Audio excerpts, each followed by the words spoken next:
Boa noite a todos. Todos sejam bem-vindos. Tomem seus assentos, fiquem à vontade. Se você nos visita pela primeira vez, sinta-se em casa, você é muito bem-vindo nesse lugar. Estamos aqui para falar sobre Jesus, para exaltar o nome dele, para conhecer mais sobre ele. E hoje vamos falar sobre a igreja de Jesus. Vamos falar olhando para o livro do Antigo Testamento, Neemias, e vamos olhar o que esse livro nos ensina a respeito da igreja do Novo Testamento. Lembrando que esta é a última ministração da série, chamada Jesus, o Reconstrutor da Vida. Essa é a sexta e última ministração, e o tema de hoje é Jerusalém e a igreja de Jesus.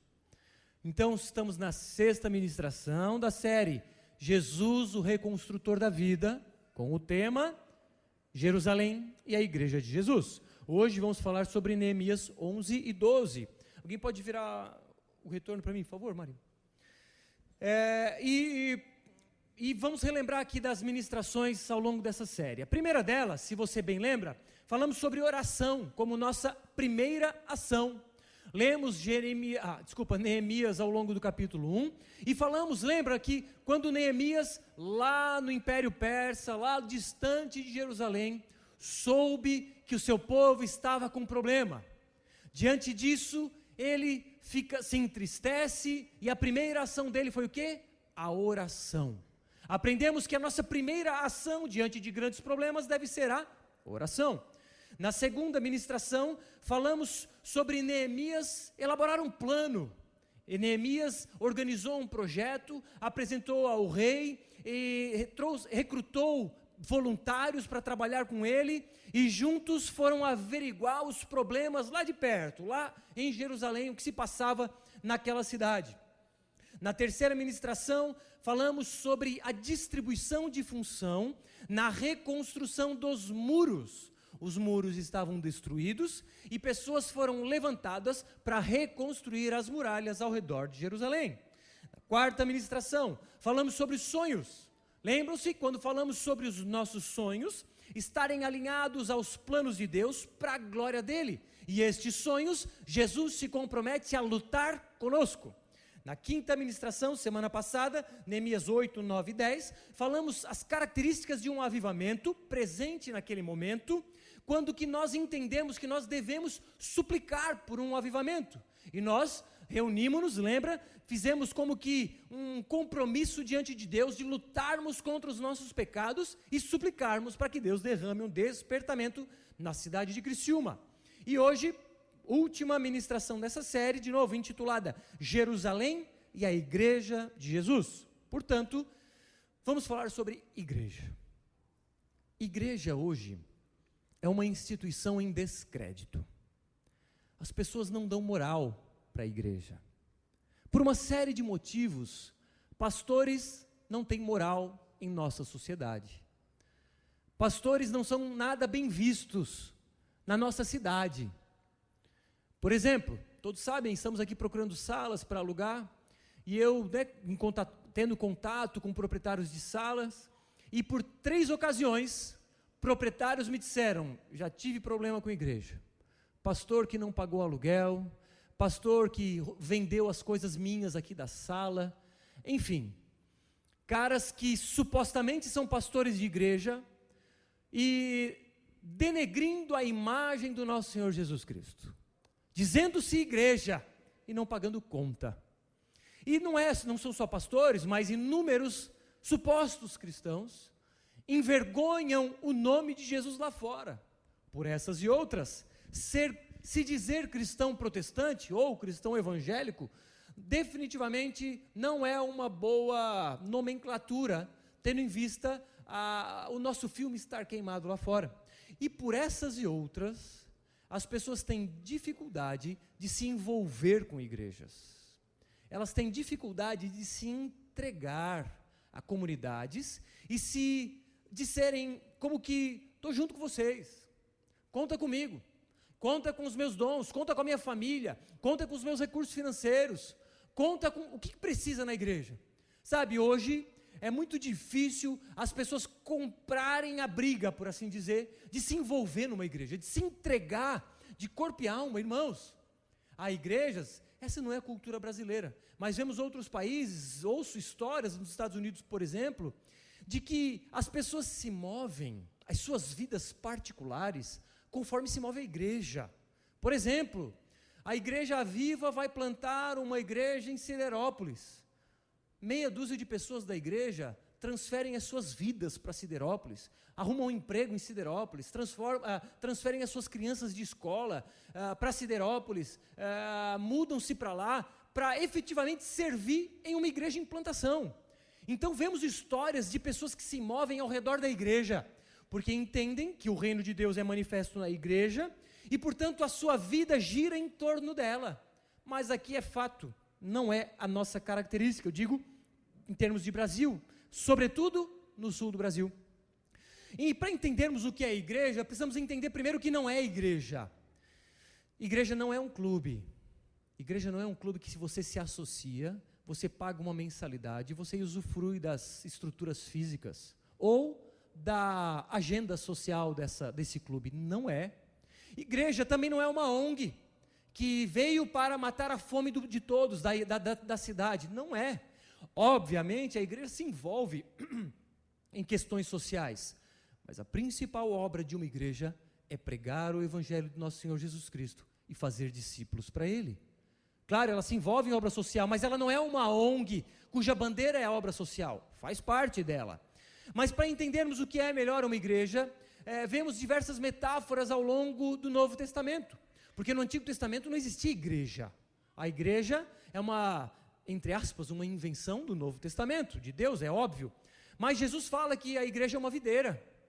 Temos a ideia então que Deus é o agricultor, Jesus é a videira verdadeira, nós que não somos judeus fomos enxertados nessa videira. E aí João vai dizer, ou melhor, Jesus vai dizer no Evangelho segundo João, sem mim nada podeis fazer, porque se não estivermos conectados na videira, os frutos não virão. E vemos então uma perspectiva coletiva de igreja. É possível um ramo viver fora da videira? Ele será arrancado e ser jogado no chão, ele vai sobreviver? Não. Por isso percebemos que não existe vida cristã desconectado de uma igreja local. Não existe. Outras metáforas, a igreja é uma grande família, em que nós vivemos juntos para servirmos uns aos outros. A igreja, como Paulo diz, é um corpo em que cada parte do corpo tem uma função. Agora tire um dedo, vê se esse dedo vai sobreviver por muito tempo. Não vai. Cristãos longe da comunidade local não sobrevivem, morrem. Não no que diz respeito a perder salvação, irmãos, nós não cremos nessa possibilidade como grande parte das pessoas creem, mas nós cremos em apostasia, nós cremos em pessoas que se esfriam muito porque estão desconectadas do corpo, mas é sempre possível retomar. Vemos outra metáfora do templo, o templo do Antigo Testamento que caracterizava a habitação de Deus, hoje é a igreja. Nós, a igreja, detalhe, a igreja não são as paredes, a igreja somos nós. Nós, na nossa coletividade, somos a habitação do Espírito Santo. O Espírito Santo habita na coletividade, não na individualidade. Paulo diz, vós sois o templo, vós a coletividade, vós o povo. Na coletividade somos a habitação do Espírito Santo. Perceba que todas essas metáforas nos dão uma característica coletiva da ideia do que é a igreja. Igreja é um rebanho de um mesmo aprisco, de ovelhas sendo comandadas por um pastor. Quem é o pastor, Bruno? És tu? Não, é Jesus. Jesus é o nosso pastor. Enfim, algumas metáforas para entendermos o que é melhor, o que é a igreja. Mas agora vamos olhar para o livro de Neemias e olharmos as características do Antigo Testamento, lá no Antigo Testamento, de alguns indícios do que é a igreja. Vamos lá em Neemias 11, verso 1 e 2.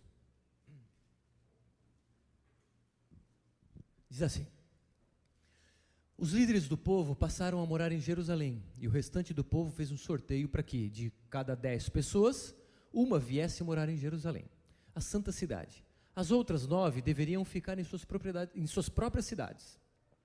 O povo abençoou todos os homens que se apresentaram voluntariamente para morar em Jerusalém. Vamos relembrar aqui a história. O povo tinha ido para o cativeiro babilônico. Levantou-se o rei Ciro, o imperador persa, que libertou o povo. O povo começa a voltar. 3 grandes levas do povo voltando. Nessas levas, eles reconstroem o altar de sacrifícios, reconstroem o templo, e na terceira leva, comandada por Neemias, décadas depois da primeira leva, começam a reconstruir os muros. E falamos ao longo dessa exposição de Neemias, a reconstrução dos muros ao redor de Jerusalém. E enfim, os muros estavam prontos. Depois de 50 e poucos dias de obra frenética e intensa, os muros estavam prontos, os portões colocados nos seus lugares. Mas havia um problema. A cidade não estava reconstruída ainda. As casas estavam destruídas. Portanto, não era favorável morar numa cidade destruída. Por isso que vemos aqui que eles chegaram a fazer sorteio para que a cada 10, um viesse a morar em Jerusalém. Assim como percebam que o povo abençoava aqueles que se voluntariavam, porque certamente era muito melhor morar na redondeza, morar nas colinas, morar nas cidades ao redor, inclusive provavelmente era mais seguro.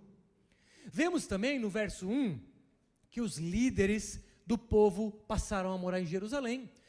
Jerusalém era a capital política, era a capital econômica, era a capital espiritual do reino de Judá. Lembra o reino dividido, o reino do sul? O reino estava sendo restaurado. As únicas 2 tribos ali que permaneceram menos contaminadas, por assim dizer. Então eles retomam, tribo de Benjamim, tribo de Judá, retomam então o reino de Judá. Capital Jerusalém, mas como eu disse, não queriam morar lá. Os líderes encabeçam, precisamos fazer alguma coisa. Percebemos aqui então, irmãos, um paralelo que nós vamos percorrer a ministração usando esse paralelo. O paralelo entre Jerusalém e a igreja. Jerusalém era a cidade que estava o templo. Deus se manifestava apenas no Santo dos Santos. Era o lugar em que o sumo sacerdote entrava, só ele tinha acesso, e naquele único lugar Deus se manifestava. Portanto, Jerusalém era a capital espiritual do povo hebreu. Era ali que Deus se manifestava. Então, o povo ia encontrar-se com Deus no templo, neste lugar, em Jerusalém. Agora traçamos o paralelo, entendendo que o templo, Jerusalém, prefigurava a igreja de Jesus. Onde é que Deus se encontra com o seu povo hoje? Na igreja de Jesus. A igreja é o nosso local de encontro com Deus. Ah, sério, Bruno, então eu me encontro com Deus somente quando eu vou na Aviva no domingo? Não! A igreja institucional é uma regra do Estado. Mas a igreja bíblica não é as paredes. A igreja bíblica somos nós. Jesus disse, onde 2 ou mais estiverem reunidos em meu nome, ali estarei. Ali é uma igreja. Portanto, se desse prédio for derrubado, e as paredes dele não são santas, se nós nos reunirmos num campo de futebol, ali é a igreja. Portanto, nós encontramos Jesus na igreja dele. Portanto, encontramos Jesus na comunidade, na comunhão com os irmãos. Encontramos Jesus quando o irmão Gui me dá uma palavra de consolo. Encontro Jesus quando o Danilo me conforta com uma oferta financeira. Encontramos Jesus quando recebo do irmão uma palavra de ânimo. Enfim, encontramos Jesus quando vivemos em comunidade. É na igreja que encontramos Jesus, é na comunidade que encontramos Jesus. Então, traçamos aqui o primeiro ponto, entendendo que montar ou plantar uma igreja dá bastante trabalho. O que eles estavam vendo? Reconstruir as cidades dava muito trabalho. Era melhor ir para uma cidade que já estava pronta. Usando essa linha de raciocínio, é mais cômodo ir para uma igreja que já está pronta. É mais cômodo ir para uma igreja cuja sala de crianças é linda, maravilhosa, com ar-condicionado e tanto conforto. É melhor ir para uma igreja que o estacionamento, você não precisa estacionar do outro lado da rua, tá tendo até o perigo, de repente, de atravessar uma rua. É melhor ir para uma igreja, de repente, com 1000 pessoas, com muito mais recursos financeiros. É melhor ir numa igreja que você nem precisa se envolver, que você chega de fininho, ninguém te conhece e você sai de fininho. É melhor não trabalhar, porque, irmãos, dá trabalho plantar uma igreja. Não essa estrutura física, isso aqui é de menos. Dá trabalho formar uma igreja, dá trabalho formar um corpo, dá trabalho cuidar de pessoas, dá trabalho promover relacionamento, integração, comunhão, dá trabalho admoestar o irmão que está em pecado, dá trabalho cuidar de um casamento, dá trabalho fazer um churrasco para, pasmem, até um churrasco dá trabalho, para a gente envolver as pessoas. Tudo é trabalhoso, até porque sabemos que as trevas militam, não contra esse prédio, as trevas militam contra a formação de uma igreja. Então, o que é mais fácil? Eu vou para uma igreja que já está pronta, que já tem 5, 10 anos de caminhada. Agora uma igreja que não tem nenhum ano, nossa, eu não vou trabalhar igual um cavalo, igual esses caras trabalham. Deixa que eles trabalhem. Ok, mas eu gosto, eu vou lá, me envolvo, aliás, entro no culto, saio de fininho, ninguém me percebe, não quero me envolver. Era mais ou menos isso que estava acontecendo, mas vimos que líderes encabeçaram. Essa igreja tem pessoas de um grupo base, que lá atrás deram ouvidos para um sonho. Lá atrás, pessoas ouviram a ideia de repente, pregarmos teologia reformada na cidade de Criciúma. Mas Criciúma, uma cidade profética, uma cidade em que o sobrenatural paira, uma cidade em que as pessoas amam subir ao monte para ver os galhos brilharem, uma cidade em que as pessoas amam derrubar as cadeiras, apagar as luzes, caírem no chão com um mover profético, uma cidade que as pessoas amam atos proféticos. E aí os caras vêm com uma igreja reformada. Não vai dar certo, Bruno. Uma igreja que prega a palavra não vai dar certo. Não entra nessa, vai perder tempo. Irmãos, tínhamos uma direção de Deus. Pessoas ouviram esse sonho e as coisas começaram a acontecer. 10 de março de 2019, a igreja nascia. Há poucos meses estamos de completar um ano, um mês e pouquinho. E, enfim, as coisas estão acontecendo, mas dá trabalho, irmãos. Por isso, para dividir as cargas uns dos outros, eu chamo, irmãos, vamos trabalhar? Não porque precisamos, mas porque a melhor coisa do mundo é trabalhar no reino de Deus.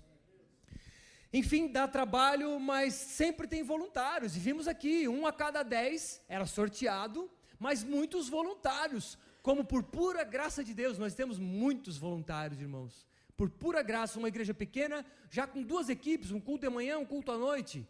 Estamos pensando na possibilidade de um terceiro culto. Fecha parênteses. Volta aqui, volta. Eu vou levando a ideia devagarinho.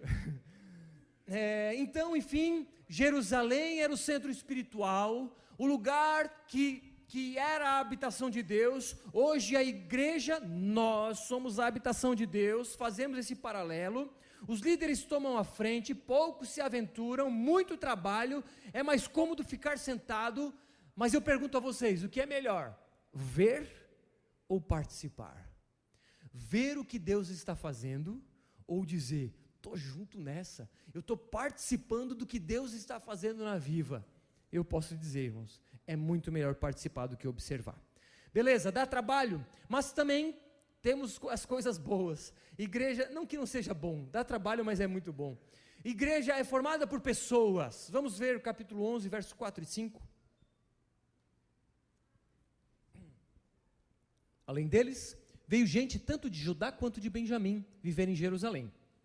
Dentre os descendentes de Judá, Ataías, filho de Uzias, neto de Zacarias, bisneto de Amarias. Amarias era filho de Cefatias e neto de Malaléu, descendente de Pérez.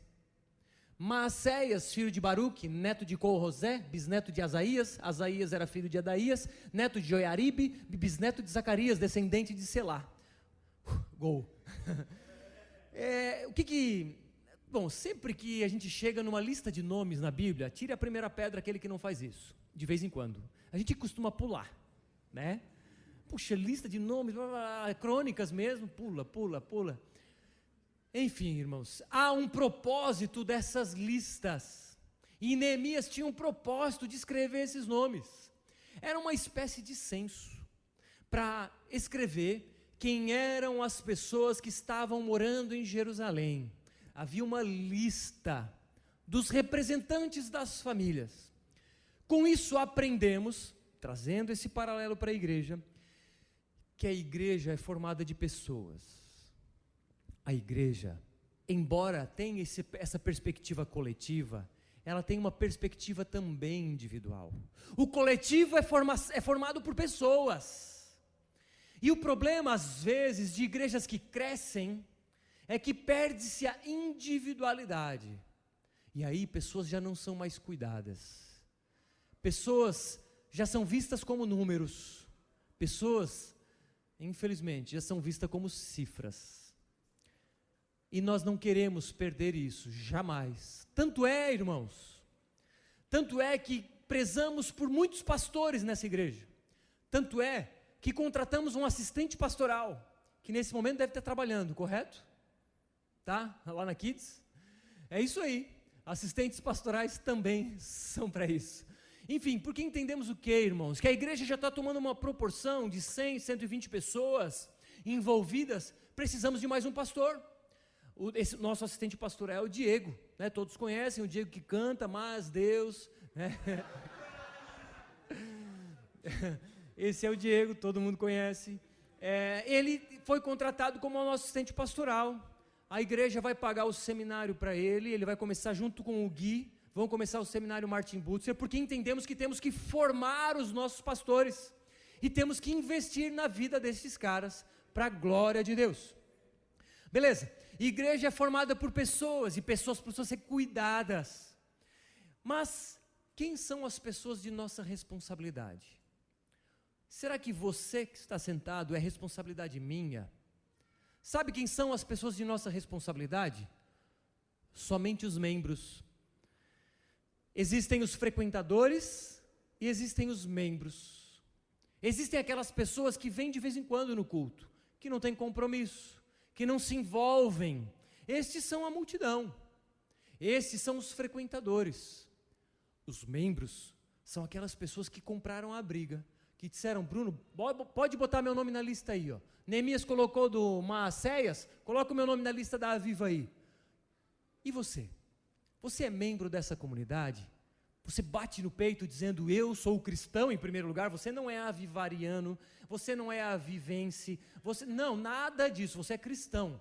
Mas você congrega em uma igreja local. E você bate no peito dizendo: eu sirvo na Igreja Viva, eu sou um membro dessa comunidade, é lá que eu exerço os meus dons, é lá que eu amo os meus semelhantes. Você bate no peito e pode dizer que é, ou você é um frequentador. Saiba que a liderança de uma igreja é responsável pelos membros. Os frequentadores, nós oramos por eles, nós rogamos para que eles se tornem membros, para que eles sejam ativos, que eles sirvam na comunidade, se envolvam efetivamente no serviço da comunidade. São aqueles que foram batizados, aqueles que entregaram-se para o serviço e expansão do reino de Deus. Todos aqui são convidados a fazerem parte de uma grande família. O frequentador não faz parte da videira ainda. O frequentador não faz parte da grande família, mas nós estamos dizendo: frequentador, venha, a nossa igreja abre os braços para você, nós queremos te receber, nós queremos que se você se envolva nos pequenos grupos, no discipulado. Não somos uma igreja que se fecha em si mesma, não somos uma igreja dos super espirituais, dos super teólogos, que só os grandes santos entram nesse lugar. Não, esta igreja está aberta a todos aqueles que desejam se arrepender dos seus pecados e desejam lutar contra eles. Estes mostram, evidenciam o papel de cristãos, de lutar contra os seus pecados, e estes são muito bem-vindos na família de Deus. Agora, aqueles que não estão preocupados com seus pecados, Nós dizemos: arrependam-se dos seus pecados, porque foi o que Jesus disse. Arrependam-se e venham, me sigam. Como eu disse então, vocês que de repente são frequentadores ou visitantes, todos são muito bem-vindos nessa comunidade. Desejamos expressar o nosso amor para com todos vocês. Desejamos abrir as portas de nossas casas, estender a toalha da mesa para recebê-los com café da tarde, porque nós amamos café da tarde. E queremos caminhar juntos com todos vocês. Todos, sejam visitantes, sejam frequentadores, sejam os membros dessa comunidade. Portanto, a igreja é formada por pessoas. Terceiro ponto, é na igreja local que cultuamos a Deus toda semana. Capítulo 12, verso 27 e 28.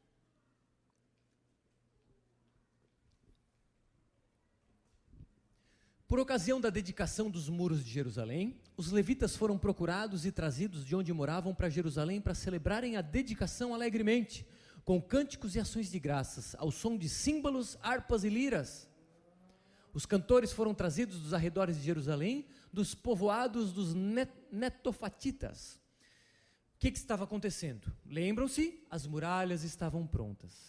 E agora era o grande dia de celebração, de entregar a Deus as muralhas prontas. Era o dia da dedicação das muralhas.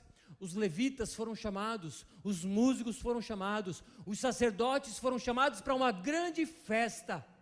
O povo hebreu estava reunido para adorar a Deus na dedicação das muralhas. Trazendo o paralelo para a igreja, o povo se reúne semanalmente para adorar a Deus nos domingos à noite ou nos domingos pela manhã. Culto, irmãos, é um lugar não para você arrepiar, embora você possa ser arrepiado. Culto não é um lugar para você ser tocado no que diz respeito ao mais profundo do seu sentimento, e você ser manipulado por ações emotivas ou sensacionalistas, e nós aqui conduzirmos seu coração aí embaixo. Não é para isso. Embora você possa se emocionar, não é problema algum, porque somos um ser apenas, intelecto, corpo, alma, espírito, razão, emoção, todos uma coisa só. Mas você vem nos domingos à noite, ou domingos pela manhã, para adorar a Deus. Você vem para celebrar o que Deus fez ao longo da história, o que Deus fez enviando o Filho Jesus, o que Jesus fez na cruz do Calvário, levando os nossos pecados sobre Ele. Você vem para celebrar a graça recebida de Deus, não porque merecíamos, mas simplesmente porque Ele nos amou e nos escolheu antes da fundação do mundo. Por isso nós nos alegramos, por isso nos reunimos para celebrar e adorar esse Deus amoroso, cuja misericórdia se renova a cada manhã. Celebramos as vitórias concedidas a nós, celebramos o emprego, celebramos toda a provisão, a nossa saúde, enfim, celebramos tudo o que o Senhor fez e faz todos os dias por nossas vidas. Verso 43. E naquele dia, contentes, ofereceram grandes sacrifícios, pois Deus lhes enchera de grande alegria. As mulheres e as crianças também se alegravam, e os sons da alegria de Jerusalém podiam ser ouvidos de longe. O povo estava feliz, e essa alegria podia ser ouvida de longe. Cristão e felicidade têm que caminhar juntos. Cristão não combina com tristeza. Cristão não combina com não ser alegre. Cristãos devem expressar essa alegria.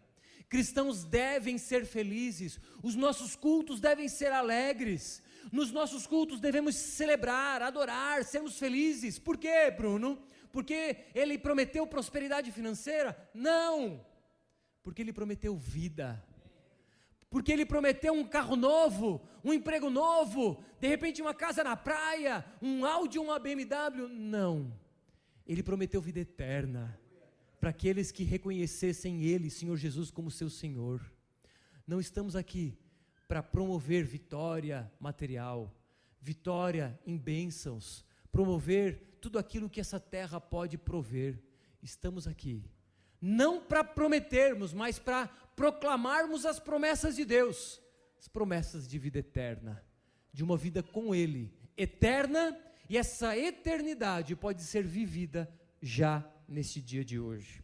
Portanto, vivemos uma alegria, não a alegria que o mundo nos proporciona, uma alegria de fora para dentro, mas uma alegria de dentro para fora, algo que a gente às vezes não sabe nem explicar, só sabe dizer: eu estou feliz, eu estou em paz, uma paz que excede o entendimento. Quarto e último ponto, a igreja local deve ser organizada. 12, 44 e 45. Naquela ocasião, foram designados alguns encarregados dos depósitos onde se recebiam as contribuições gerais, os primeiros frutos e os dízimos. Das lavouras que havia em torno das cidades, eles deviam trazer para os depósitos as porções exigidas pela lei para os sacerdotes e os levitas. E, de fato, o povo de Judá estava satisfeito com os sacerdotes e os levitas que ministravam no templo. Eles celebravam o culto ao seu Deus e o ritual de purificação, dos quais também participavam os cantores e os porteiros, de acordo com as ordens de Davi e do seu filho Salomão. Vimos aqui que o quê? Homens para as câmaras dos tesouros, aqueles que recolheriam ofertas e dízimos e administrariam. Os sacerdotes, tínhamos os levitas, tínhamos os cantores, tínhamos os porteiros, enfim. Vimos aqui pessoas sendo destacadas para diferentes funções. Continuando no raciocínio desse paralelo com a igreja tem que ser organizada. A igreja precisa de um sistema, claro, com muito cuidado. O sistema nunca pode ser maior do que as pessoas, e às vezes uma igreja pode correr esse risco. Mas é fato, a igreja precisa de um sistema, precisa de um corpo de líderes, precisa de pessoas nas mais diversas funções, precisam de pessoas que exercitem os seus dons, coloquem eles em prática, em prol da comunidade. Faz parte da ação de cada um individual em servir o reino para a expansão do reino. Então, por isso a igreja precisa ser organizada, irmãos. Ramon, prepara lá. A igreja precisa ter certo nível de organização. A igreja precisa saber para onde ela está indo. Irmãos, você não pode chegar numa igreja e o pastor dizer assim: irmãos, amanhã a gente vê o que faz. Ano que vem a gente vê. Vamos deixar rolar? Deixa a vida me levar, a vida leva eu. Sabe aquela música? Igreja não pode ser assim.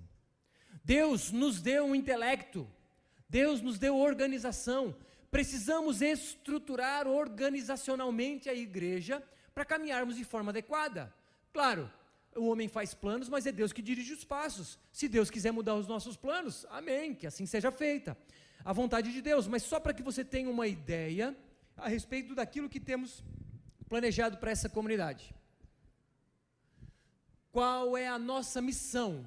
Irmãos, hoje de manhã eu falei algo e vou repetir. Se você quer fazer uma tatuagem, tatue a nossa missão. Para que existimos? Não esqueça isso, por favor. Nós existimos para fazer discípulos para Jesus. Essa é a primeira missão da Aviva, fazer discípulos para Jesus. Evangelizar pessoas, alcançá-los com o amor de Cristo e ensinarmos a caminhar no caminho de Jesus. Claro que primeiro, isso implica em ser discípulo de Jesus. Segundo, fazer discípulos. Segunda missão nossa, influenciar o mundo lá fora. Você foi chamado para ser sal da terra e luz do mundo, para fazer a diferença lá fora, no seu trabalho, na faculdade, na sua casa, no seu casamento. Seja onde Deus colocar os teus pés, seja sal da terra e luz do mundo. E tudo isso para quê? Para a glória de Deus. Portanto, para que existimos? Fazer discípulos para Jesus, influenciar o mundo, tudo para a glória de Deus. Decorem isso em suas mentes. E todas as ações da Aviva têm que ter relação com esses três aspectos. Se uma ação da Aviva não é para fazer discípulo, não é para influenciar o mundo, certamente não vai trazer glória a Deus, então a gente não vai fazer.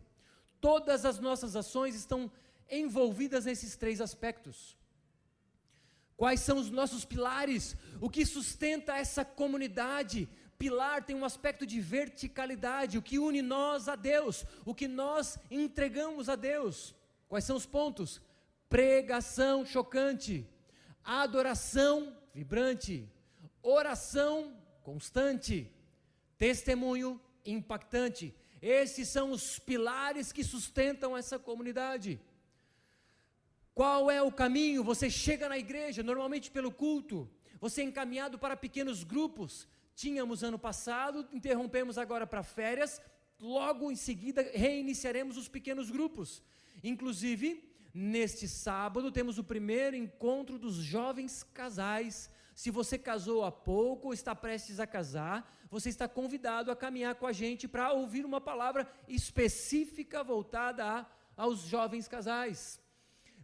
Então temos os discipulados na segunda-feira, você é convidado a estar amanhã, 19h30 conosco. Amanhã vamos orar juntos. E sexta também, sexta oração, perfeito, 20 horas? 22 horas. Sexta-feira, 22 horas aqui na igreja. Por quê? Porque somos uma igreja que ora no secreto, mas também em comunidade. Então, e aí depois que você participa do culto, dos pequenos grupos, do discipulado, você é convidado a servir. Todos devem, de alguma forma, se voluntariar para contribuir na expansão do reino. Temos uma cultura que permeia essa comunidade. Queremos buscar a glória de Deus. Por isso que a gente sempre fala glória a Deus. Por isso que a gente sempre fala que seja exaltado o nome de Jesus. Porque entendemos que tudo que a gente faz, não só o que a gente fala, deve buscar a glória de Deus. Buscamos também no aspecto cultural a multiplicação de discípulos e a multiplicação de igrejas. E também a transparência nos relacionamentos. Queremos ter liberdade, para que quando o irmão estiver em pecado, eu tenha liberdade para tratar com ele, porque é o que a Bíblia nos orienta. Detestamos, odiamos qualquer tipo de fofoca. Repudiamos qualquer coisa do tipo, você viu o que fulano fez ou falou? Repudiamos, e essas pessoas serão disciplinadas, essas que chegarem com fofoca. Disciplinadas no sentido de quê? Irmão, acorda, não quero ouvir o que tu tens para falar, fale para ele, porque se o teu irmão pecar contra ti, tem com ele. E queremos essa cultura da transparência, porque fofocas destroem igrejas. Qual é o nosso planejamento estratégico que iniciamos em julho do ano passado? Primeiro ano, 1 a 1, por isso que falamos relacionamentos interpessoais. Convide alguém que você não conhece para ir jantar em sua casa.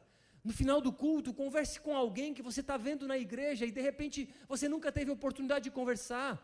Experimente sair da sua zona de conforto, do seu grupinho que você sempre conversa no final do culto e vai conversar com alguém. Pergunta o nome, pergunta se está gostando da igreja, se envolva de forma intencional para fazer relacionamentos.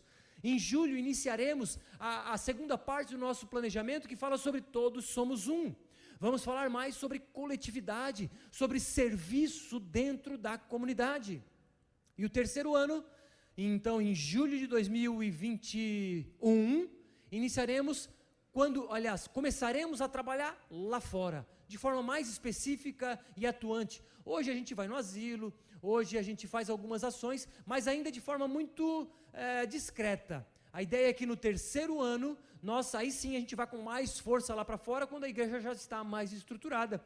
E aí, quando jogarmos a nossa igreja lá para a rua, aí sim entra a segunda fase do nosso plano, no que diz respeito à plantação de igrejas. E temos como plano 18 novas igrejas em 10 anos. E você faz parte desse plano.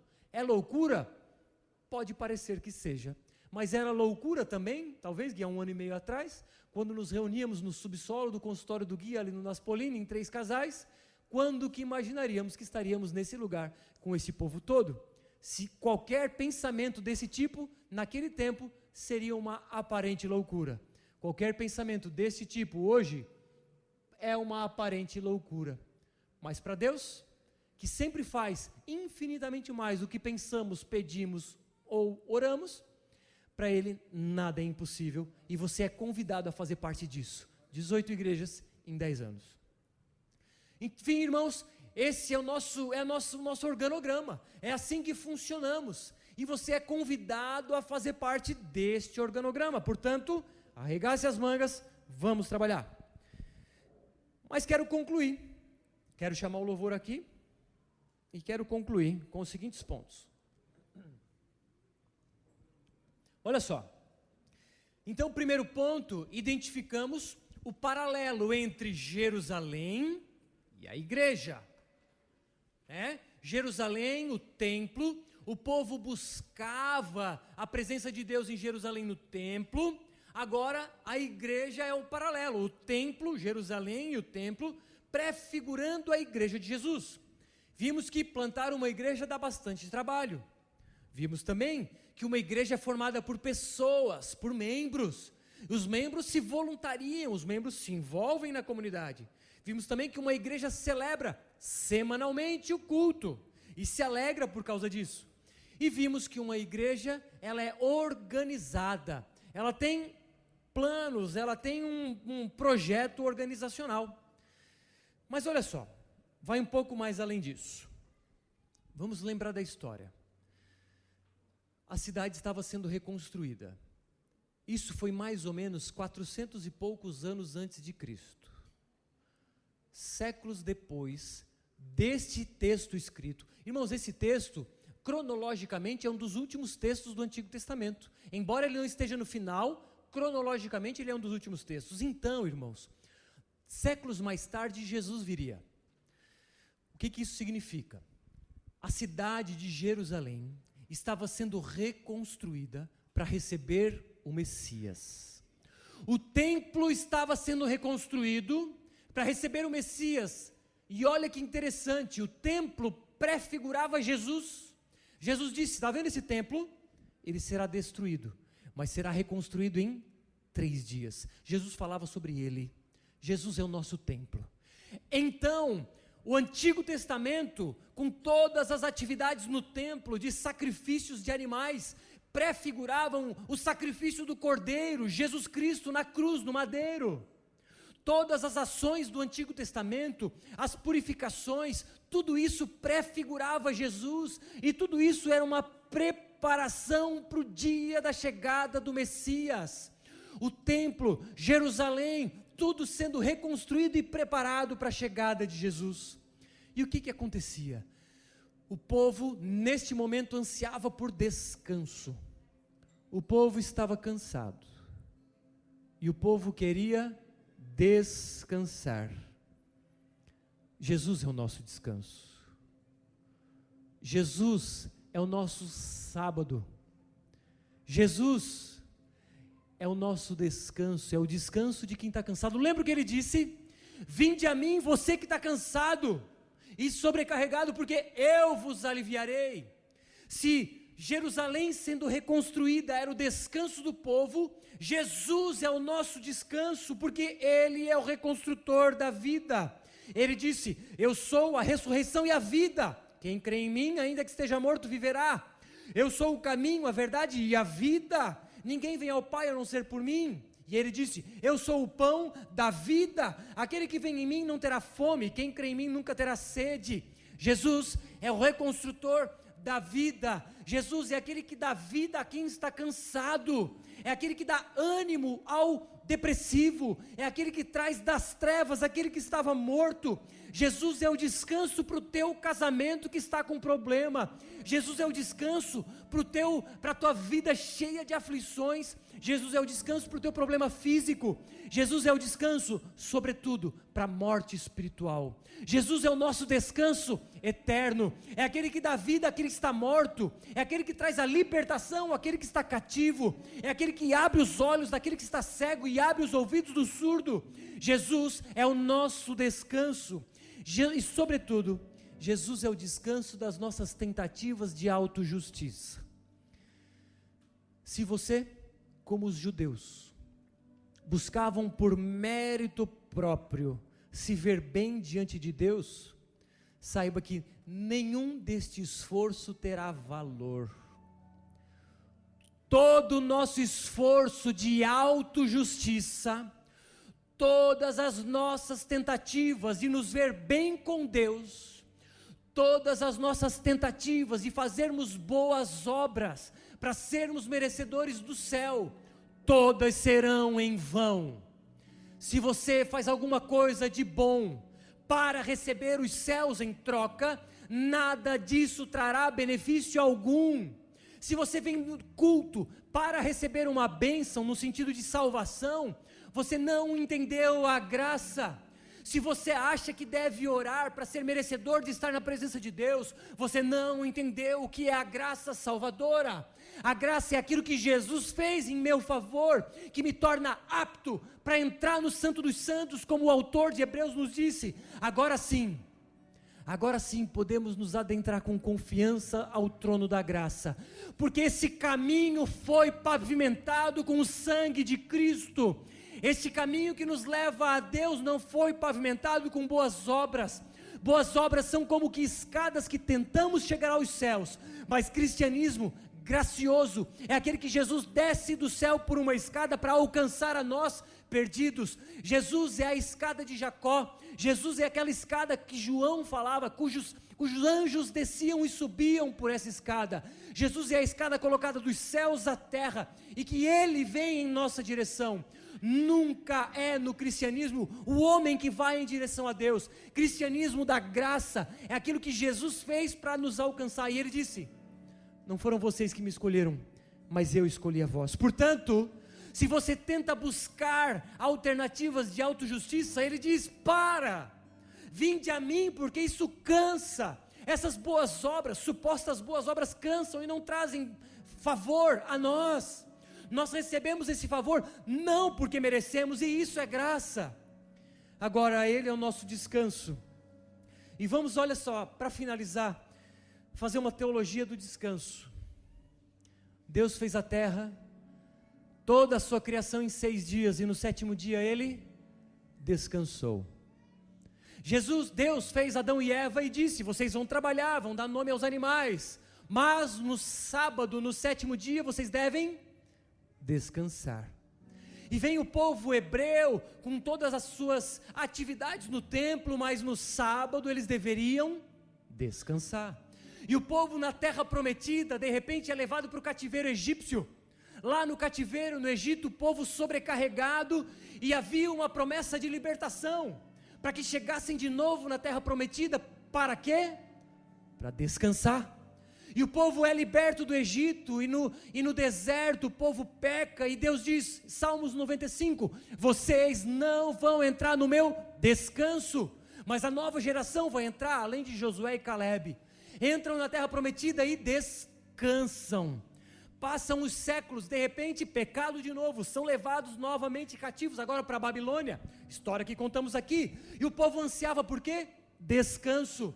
A cidade é reconstruída, altar reconstruído, templo reconstruído, muros reconstruídos, cidade reconstruída. Agora o povo poderia descansar, mas o povo ansiava pelo descanso maior, e esse descanso maior viria 400 anos depois, na pessoa de Jesus. Ele é o nosso descanso sabático, e Ele disse: eu sou o Senhor do sábado. Jesus é o nosso sábado, Jesus é o nosso descanso. E mais, Ele veio, subiu aos céus, enviou o Espírito Santo que inaugurou a igreja. Agora a igreja é o nosso descanso. É na igreja, na comunhão dos santos que somos abençoados. É na comunhão dos santos que descansamos o nosso coração. Mas não para por aí. Não nascemos para essa terra. Essa igreja, lá o descanso sabático, o descanso na terra prometida, o descanso nos sacrifícios, o descanso na igreja, tudo apontava, aliás, tudo aponta para o descanso eterno em Cristo. A igreja é uma antecipação de Jerusalém, mas da nova Jerusalém. Apocalipse 21 diz assim, 11: e vi novo céu e nova terra, pois o primeiro céu e a primeira terra passaram e o mar já não existe. Vi também a cidade santa, a nova Jerusalém, que descia do céu da parte de Deus, preparada como uma noiva enfeitada para o seu noivo. Então ouvi uma voz forte que vinha do trono e dizia: eis o tabernáculo de Deus com os seres humanos, Deus habitará com eles, eles serão povos de Deus, e Deus mesmo estará com eles e será o Deus deles. Ele lhes enxugará dos olhos toda lágrima, e já não mais existirá morte, já não mais haverá luto, nem pranto, nem dor, porque as primeiras coisas passaram. E aquele que estava sentado no trono disse: eis que faço novas todas as coisas. Existe um descanso à nossa espera, e que esse descanso eterno seja ansiado pelos nossos corações todos os dias de nossas vidas. Não perca a eternidade de vista. Não se deixe envolver por tudo aquilo que esse mundo há de oferecer. Não se deixe adormecer por tudo aquilo que a mídia empurra goela abaixo de você. Não se deixe esquecer, por causa do envolvimento nas mídias sociais, da eternidade, do descanso eterno que Jesus tem preparado para todos aqueles que se entregarem a Ele. E lá, nos novos céus e nova terra, na nova Jerusalém, não haverá mais choro, não haverá mais morte, não haverá mais dor, não haverá mais sofrimento, não haverá mais preocupações, não haverá mais depressão, não haverá mais suicídio, não haverá mais morte sequer, não haverá mais doença física, não haverá mais pecado. E lá com Ele cearemos todos os dias, e com Ele estaremos face a face. Hoje vemos Jesus como que por um espelho, num reflexo como se fosse um metal polido, mas lá no grande dia, no dia das bodas do Cordeiro, em que a igreja santa desce dos céus e encontra com o Cordeiro imaculado, no grande dia das bodas do Cordeiro, e com Ele descansaremos, irmãos. Não perca esse dia de vista, que todas as nossas manhãs possamos dizer: Senhor Jesus, vem. Não como quem quer fugir do mundo, mas como quem anseia ter comunhão face a face com nosso Senhor Jesus. Vamos orar? Baixe suas cabeças. Senhor Jesus, obrigado por essa noite. Obrigado porque o Senhor nos prometeu um descanso eterno. E obrigado porque já podemos aproveitar fagulhas desse descanso eterno. Porque quando nos reunimos como comunidade, ali exercitamos o amor uns pelos outros. E portanto, experimentamos o teu amor para conosco. Obrigado porque podemos ver Jesus nessa comunidade, podemos ver o Senhor por meio da pregação do Evangelho, podemos ver o Senhor por meio das ações práticas dos teus discípulos, amando uns aos outros. Obrigado, Senhor Jesus, porque Tu és Rei sobre esse lugar, Tu comandas essa comunidade, e que haja um fervor tal, que todos os dias nós pensemos e roguemos e supliquemos pelo dia que o Senhor Jesus virá dos céus para buscar a sua santa igreja. Vem, Senhor Jesus, é o que te pedimos. Vamos adorar de pé.